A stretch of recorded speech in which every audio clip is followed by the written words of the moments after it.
At 12 years old, I started bleeding with the moon and beating up boys who dreamed of becoming astronauts. I fought with my knuckles white as stars and left bruises the shape of Salem.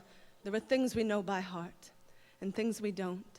At 13, my friend Jen tried to teach me how to blow rings of smoke. I'd watch the nicotine rising from her lips like halos, but I could never make dying beautiful.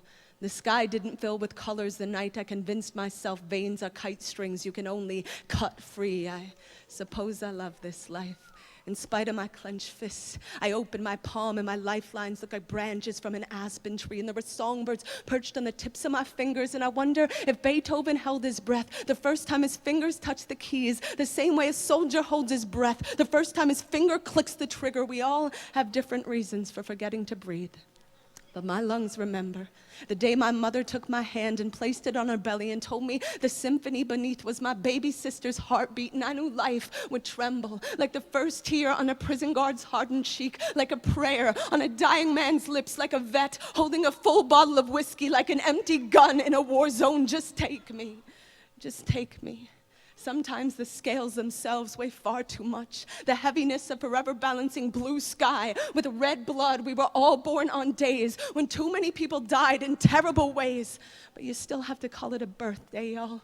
You still have to fall for the prettiest girl on the playground at recess and hope she knows you can hit a baseball further than any boy in the whole third grade. And I've been running for home to the windpipe of a man who sings while his hands play washboard with a spoon on a street corner in New Orleans where every boarded up window is still painted with the words, "We're coming back," like a promise to the ocean that we will always keep moving towards the music, the way Basquiat slept in a cardboard box to be closer to the rain. Beauty, catch me on your tongue. Thunder, clap us open.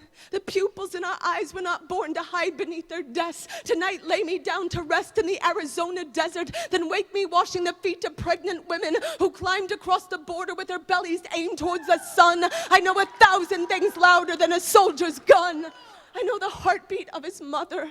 Don't cover your ears. Don't cover your ears, life. There is a boy writing poems in Central Park, and as he writes, he moves, and his bones become the bars of Mandela's jail cell stretching apart, and there are men playing chess in the December cold who can't tell if the breath rising from the board is the opponents of their own, and there's a woman on the stairwell of the subway swearing she can hear Niagara Falls from a rooftop in Brooklyn, and I'm remembering how Niagara Falls is a city overrun with vendors and traffic and strip malls and one incredibly brave river that makes it all worth it, y'all. I know this world is far from perfect. I am not the type to mistake a streetlight for the moon. I know our wounds are deep as the Atlantic, but every ocean has a shoreline, and every shoreline has a tide that is constantly returning to wake the songbirds in our hands, to wake the music in our bones, to place one fearless kiss on the mouth of that brave river that has to run through the center of our hearts to find its way home.